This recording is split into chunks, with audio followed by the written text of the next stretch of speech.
Halo guys, balik lagi bersama Bang Theo di sini. Kali ini Bang Theo akan melanjutkan cerita Again the Sky Supreme. Buat kalian yang penasaran, langsung saja ya simak video kali ini. Sebelum kita memulai videonya, ada support nih dari Hakikat Cinta Sedikit Batu Roh. Waduh, udah nggak batu roh lagi ya. Sekarang batu abadi karena sudah di alam abadi. Oke, terima kasih banyak supportnya. Semoga Mimin bisa cepet-cepet bikin video terbaru lagi ya. Setelah itu, Ouyang kian-kian mengikuti Tanyun sepanjang jalan, terbang selama 3 hari. Dalam 5 hari berikutnya, Ouyang kian-kian menemukan bahwa Tanyun terbang ke pegunungan yang luas. Di atas pegunungan yang indah, Ouyang kian-kian mengerutkan kening dan mendarat di tebing. Dia jelas datang ke sini. Mengapa dia tidak ada? Tepat ketika Ouyang kian-kian bingung, tiba-tiba niat membunuh yang kuat datang dari belakangnya. Dan kemudian bagian belakang lehernya dicekik. Tanyun yang muncul dari belakangnya mencekik leher Ouyang kian-kian dan berkata dengan dingin, "Katakan padaku, mengapa kamu mengikuti diriku? Jika kamu tidak mengatakan yang sebenarnya, aku akan menghabisimu sekarang juga. Kamu menyakitiku, tolong lepaskan." Mata Ouyang kian-kian berlinang air mata kesakitan. Di antara pedang sub artefak yang kamu beli, ada pedang sub artefak tingkat tinggi dengan atribut ruang dan waktu. Itu buatan dariku. Penjaga toko mengatakan kepadaku bahwa ketika kamu membelinya, kamu mengatakan itu cacat.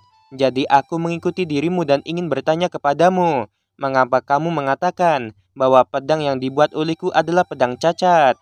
Mendengarkan perkataan ini, Tanyun mengangkat alisnya, dan segera setelah menggunakan mata Dewa Hongmeng, dia membalikkan tubuh Ouyang kian-kian.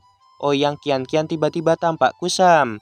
"Katakan padaku, apakah yang baru saja kamu katakan itu benar? Apakah kamu yang benar-benar membuat pedang ini?" tanya Tanyun. Ouyang kian-kian berkata dengan ekspresi datar, "Itu benar." Mendengarkan perkataan ini, Tanyun melepaskan mata Dewa Hongmeng. Buru-buru melepaskan Ouyang kian-kian, mengepalkan tinjunya dan berkata, "Maafkan aku, ternyata aku salah paham." Pada saat ini, Ouyang kian-kian menatap Tanyun dengan tatapan ngeri di matanya yang indah. Meskipun dia tidak takut menghadapi Tanyun, tetapi dari pria muda tadi, dia merasakan sesuatu menakutkan baginya. Dia tidak ragu bahwa jika dia bertarung dengan pemuda berbakat di depannya, dia pastilah yang akan mati. Melihat bahwa Tanyun tidak terlihat seperti orang jahat, ketakutan di mata indah Ouyang kian-kian berangsur-angsur menghilang. Kemudian dia merasakan sakit yang membakar di bagian belakang lehernya. Ternyata darah merembes keluar. Berpikir bahwa dia tidak pernah diganggu sejak dia masih kecil, tetapi pria di depannya menyerang lehernya. Dia memikirkan penampilan ayahnya yang baik, dan dia tiba-tiba merasa sangat bersalah. Tetesan air mata seukuran kacang meluncur di pipinya. "Hei, mengapa kamu menangis? Aku tidak peduli padamu." Tanyun menggerakkan sudut mulutnya. Ouyang kian-kian menjulurkan jari giok dan mengutuknya di belakang lehernya. Setelah berlumuran darah, dia meletakkan jarinya di depan Tanyun. "Apakah kamu melihat ini? Aku akan pergi." Tanyun memutar matanya tanpa berkata-kata. "Kamu di ranah kaisar tingkat 12 yang bermartabat. Apa artinya menderita sedikit trauma kulit?" Ketika Tanyun ingin mengatakan sesuatu, tetapi gadis yang di depannya semakin menangis, seolah-olah dia telah menderita keluhan besar. "Nona, jangan menangis. Aku akan meminta maaf padamu. Selain itu, kamu bisa mengatakan apa yang ingin kamu katakan." Tanyun cukup terdiam. Namun, Tanyun tidak tahu bahwa Ouyang kian-kian menangis bukan karena dia. Ouyang kian-kian berpikir meninggalkan kampung halamannya dan memikirkan Kaisar Abadi ke-9. Tentu saja, Tanyun menyakitinya, tetapi itu adalah pemicu air matanya. "Permintaan maaf itu gratis, selama kamu menjawab pertanyaanku." Ouyang kian-kian bertanya, "Aku adalah master sub artefak tingkat tinggi. Aku merasa tidak melakukan kesalahan saat membuat pedang. Mengapa kamu bilang ada yang cacat?" Oke guys, soal ranah Ouyang kian-kian Mimin sedikit ragu. Soalnya di chapter kemarin sama yang sekarang beda. Jadi ditunggu aja ya. Tanyun memandang gadis di depannya dengan ekspresi terkejut di matanya. "Aku hanya ingin mengatakan bahwa kamu selangkah lagi menjadi master artefak. Kamu memiliki bakat yang bagus." Ouyang kian-kian memelototi Tanyun dan berkata dengan senyum penuh air mata, Aku secara alami memang berbakat. Mari kita berhenti membicarakannya. Katakan padaku ada apa dengan pedangku." Ouyang kian-kian menatap Tanyun dengan keraguan di matanya yang indah. "Baiklah, aku bisa memberitahumu." Tanyun berpikir gadis di depannya itu menarik, jadi dia setuju. Dalam riak kecil di kehampaan, padang terbang seorang wanita dengan tubuh sebening kristal terbang keluar dari cincin abadi dan tergantung di depan Ouyang Kian-kian. "Apakah ini yang kamu buat?" "Ya, itu benar," kata Ouyang Kian-kian sambil mengangguk. "Kamu dengarkan dengan jelas. Aku hanya akan mengatakannya sekali." Tanyun berkata sambil tersenyum seperti angin musim semi. "Jika aku tidak salah, ada dua bahan utama untuk menyempurnakan pedang ini. Jenis bahan pemurnian pertama adalah atribut waktu pasir kristal misterius, bebas debu jutaan tahun, dan atribut ruang kayu pinus ruang angkasa sian. Apakah kamu bisa melihatnya?" Ouyang Kian-kian melebarkan matanya yang indah, dan matanya penuh warna yang luar biasa. Tanyun tersenyum dan berkata, "Ada dua kekurangan pada pedang ini. Yang pertama adalah keindahannya, dan yang kedua adalah kekuatannya. Poin pertama, ketika kamu memurnikan, api sejatimu akan menggabungkan semua bahan pemurnian. Jangan terlalu panas. Jika tidak, pedang yang dihasilkan tidak jernih dan bersinar. Kelemahan kedua adalah ketika kamu menggunakan api sejati atribut es untuk membantu pedang menjadi dingin. Pada saat yang paling kritis, tiba-tiba api sejati beratribut es padam, menyebabkan fluktuasi dalam pendinginan pedang terbang, akhirnya mengakibatkan kekuatan pedang terbang berkurang 10%. Mendengarkan perkataan Tanyun, Ouyang Kian-kian tiba-tiba melebarkan matanya dan menatap Tanyun dengan kagum. Pada saat yang sama, matanya menunjukkan keterkejutan yang luar biasa. Dia sedikit membuka bibirnya dan berkata tidak percaya.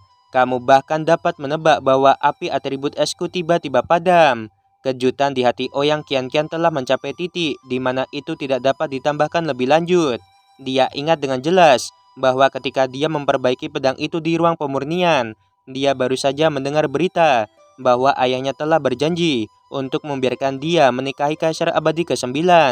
Dia tertegun sejenak, membuat api atribut es miliknya padam.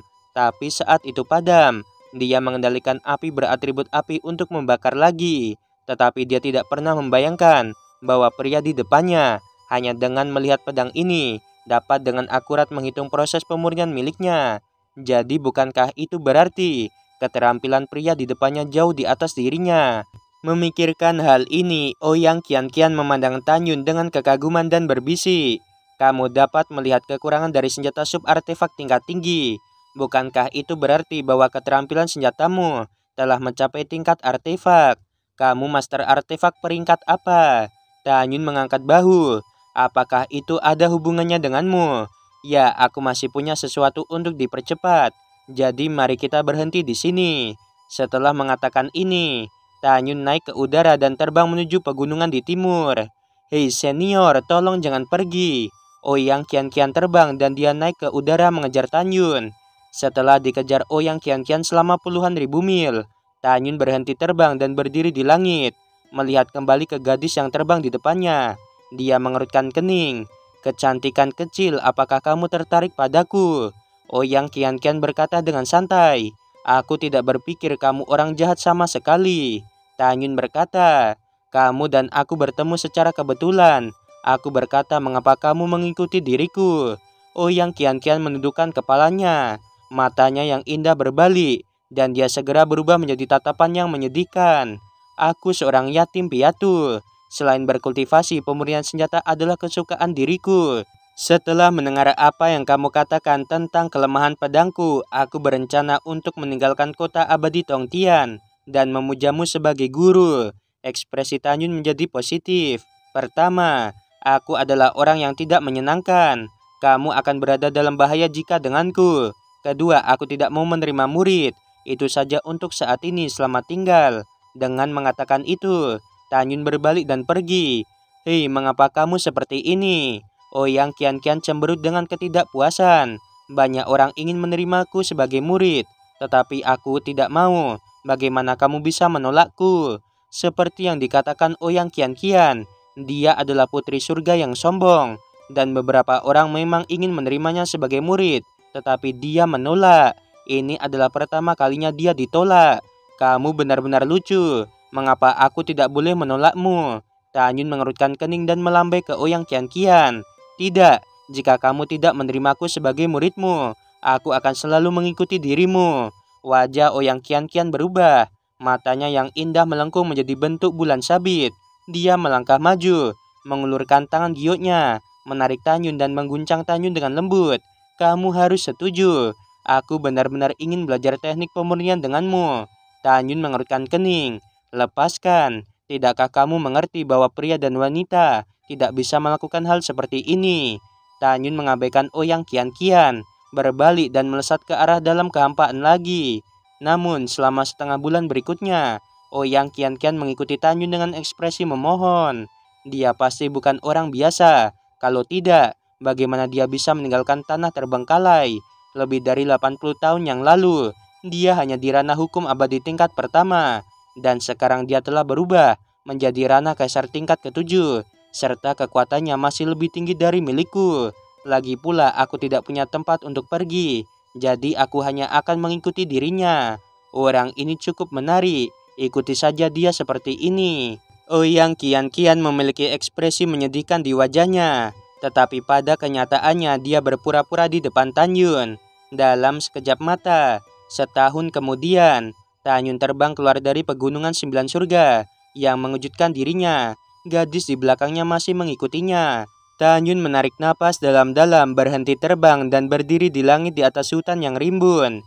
Dia melihat ke belakang dan menatap gadis terbang itu. Berpikir bahwa gadis itu seorang yatim piatu. Jadi hatinya melunak. Ouyang Qianqian tampak sedih. Senior, aku telah mengikutimu sepanjang musim semi, musim panas, musim gugur, dan musim dingin. Jadi berjanjilah padaku.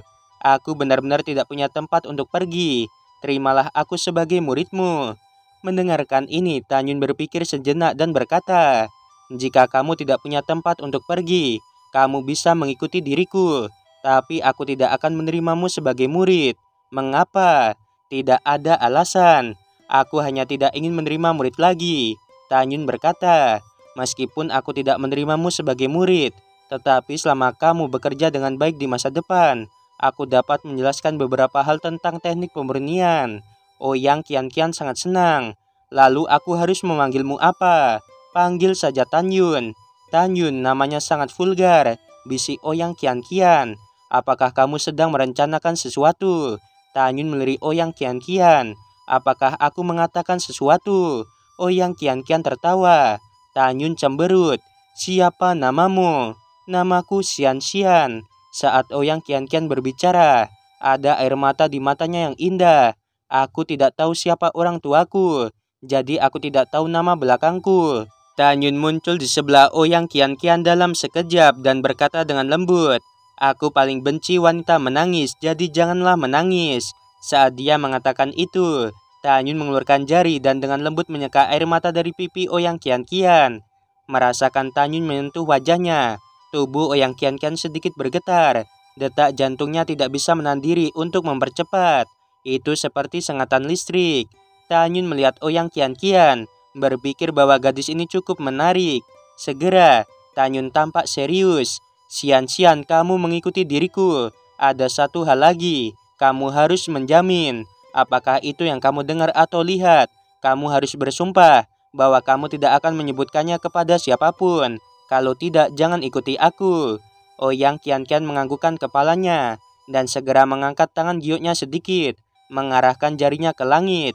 Aku bersumpah, selama itu ada hubungannya dengan kakak Tan, aku tidak akan memberitahu siapapun. Jika aku melanggar sumpahku, aku akan mati di tempat. Tanyun tersenyum puas. Baiklah kalau begitu, ayo kita pergi. Kakak Tan, kemana kita akan pergi? Xian Xian bertanya dengan rasa ingin tahu. Tanyun mengelurkan jari, menunjuk ke dalam hutan dan berkata, terbang melintasi hutan ini. Ada taman abadi, kita akan pergi ke sana. Xian Xian menjawab dan segera yang mengejutkannya sekelompok wanita cantik yang menakjubkan tiba-tiba muncul di samping Tanyun. Sebelum Tanyun terbang, dia sudah memberitahu Shen Subing dan yang lainnya tentang diikuti oleh seorang gadis.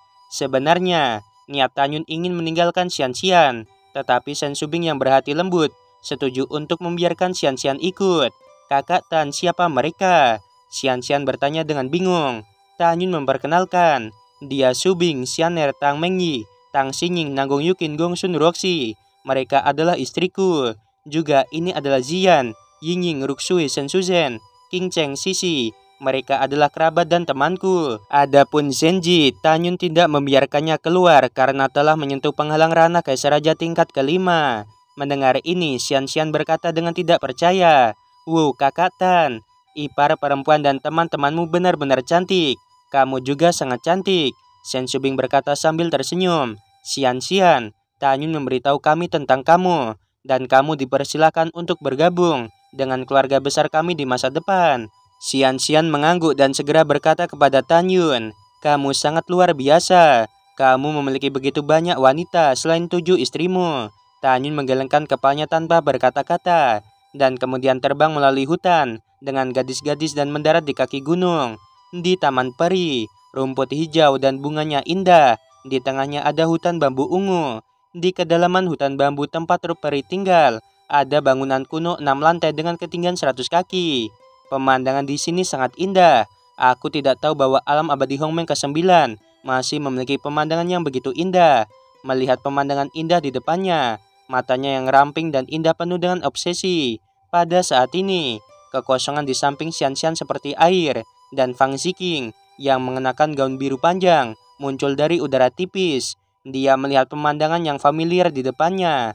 Air mata menetes. Dia melambaikan tangan kanannya. Dan tiba-tiba penghalang kedap suara yang besar menyelimuti seluruh taman peri. Ayah, ibu, Xiaoqing kembali. Putri kalian kembali. Oke guys, ceritanya sampai sini aja ya. Sebelum video berakhir, Mimin mau bilang sungguh membagongkan. Terima kasih.